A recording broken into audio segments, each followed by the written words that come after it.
को रवि रवि हमें बुला रहे हैं। रवि, क्या हुआ उधर रिजल्ट हब में? किशोर, आपको बता दूं कि यूपी में 12 ऐसी डिस्ट्रिक्ट हैं जहां पर अभी तक बीजेपी ने पूरी तरह से क्लीन स्वीप किया है। आगरा की बात करें, साथ में सिद्धार्थ नगर है, देवरिया है, गौतम बुद्ध नगर नोएडा है, तो यहां पर पूरी तरह से क्लीन स्वीप होता हुआ नजर आ रहा है। यानी प्रचंड जीत यहां पर बीजेपी को मिलती हुई नजर आ रही है। किशोर, ये कौन सी डिस्ट्रिक्ट है, आप बताइए जरा, बता सकते हैं? सिद्धार्थनगर और गोरखपुर। ये आगरा, उन्नाव, देवरिया, हमीरपुर, गौतम बुद्ध नगर, सिद्धार्थ नगर, बलरामपुर, हापुड़, ये तमाम वो डिस्ट्रिक्ट हैं जहां पर बीजेपी वही पार्टी नजर आ रही है। बाकी पार्टियां बिल्कुल मुकाबला नहीं कर पा रही हैं। हाथरस एक डिस्ट्रिक्ट है। जी जी, इस बीच केंद्रीय मंत्री कौशल किशोर जी हमारे साथ जुड़ रहे हैं। कौशल जी, स्वागत आपका।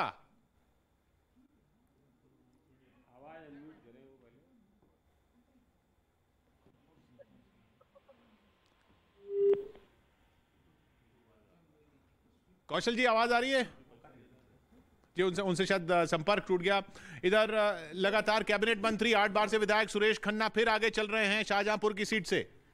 ये जो चित्र सामने आ रहा है, खास करके पूर्वांचल में स्वीप करते हुए बीजेपी दिख रही है, ये सीधे तौर पर अखिलेश यादव यानी आरोप के लिए आरोप लगाना, ये नैरेटिव सेट करने के लिए स्वामी प्रसाद मौर्य और राजभर का, ओम प्रकाश राजभर का ये जो प्रयोग हुआ वो बहुत नुकसान दिया और जनता वहाँ जंगल राज से यूपी को बचाने के लिए ये विकास की तरफ जा रही है, ऐसा दिखता है। मुझे एक बात और कहनी थी जो अभी अमिताभ भाई कह रहे थे कि वहाँ जो जंगल राज वाला मामला या जो लॉ एंड ऑर्डर की बर्बादी का मामला था, अभी आपने एक वीडियो देखा होगा मऊ में मुख्तार, आदरणीय महामहिम मुख्तार अंसारी के बेटे वहाँ पर धमकी देते हुए नजर आ रहे थे कि अखिलेश भैया की सरकार बन जाएगी तो 6 महीने तक किसी को ट्रांसफर नहीं करेंगे, हम निपट लेंगे। ऐसी स्थिति, अपने पैरों पे खुद कुल्हाड़ी मारने का काम उनके लोगों ने किया है जो लोग जिसको बर्दाश्त नहीं कर सकते। एक वर्ड था जो सीधा लॉ एंड ऑर्डर तो ब्रॉड, एक गुंडाई खत्म। गुंडाई खत्म नाम का वर्ड आप हर जगह वो सुनते थे। तो पहला चीज वो जो अभी कह रहे थे।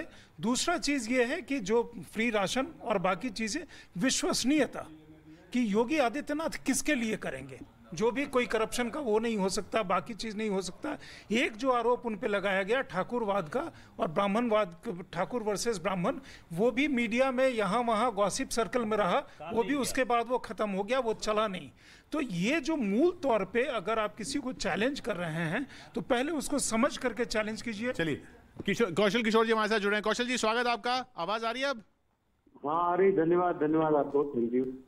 और मुबारकबाद, अच्छी खासी बढ़त हो गई है तो अब। जी ये बताइए कि इसके पीछे सबसे बड़ी वजह क्या मानते हैं आप अपनी नजर में सबसे बड़ी वजह क्या मानते हैं? एक वजह, अगर सिर्फ एक ढूंढनी हो तो। एक वजह अगर हम माने तो 2012 से 2017 तक जो अखिलेश जी की सरकार थी, उस पीरियड में जितने दंगे हुए, सैकड़ों की संख्या में दंगे हुए, जो गुंडागर्दी हुई, जिससे जनता के अंदर एक भय व्याप्त था, इन्होंने आवाज देने के बजाय कब्रिस्तान की बाउंड्री कराई, वहां हैंडपाइप लगाए, जिंदा लोगों को आवाज नहीं दिए, बिजली लोगों को नहीं दिए, कनेक्शन लोगों को नहीं दिया, पीड़ित रहे और एक तरीके का एक डर पैदा कर दिया था जनता के बीच में। उसी डर को याद किया फिर जनता ने, और जो भारतीय जनता पार्टी है इसने जो काम किया है इस पीरियड में, योगी जी की सरकार में एक भी दंगा नहीं हुआ। मोदी जी और योगी जी मिलकर के जो काम किए हैं प्रदेश में, देश में, उसका प्रदेश में एक बड़ा असर रहा है। तो लोगों को सुविधाएं मिली है, कोई धोखा नहीं रहा। मतलब आप कह रहे हैं बड़ी वजह ये कि अखिलेश यादव का कार्यकाल लोग याद करके ही शहर उठे और उन्होंने बोला कि वो वापस नहीं चाहिए, और यही पिच थी बीजेपी की। बस वही। और हमारी सरकार का जो जिस तरीके से हमारी सरकार रही, योगी जी की सरकार रही, इस पीरियड में जो गुंडागर्दी का राज नहीं रहा, गुंडागर्दी पूरी तरह खत्म हुई और लोगों के अंदर एक इस तरीके का आत्मविश्वास पैदा हो गया कि हम सुरक्षित हैं, हम सेफ हैं और सारी सुविधाएं भी हमें मिल रही हैं।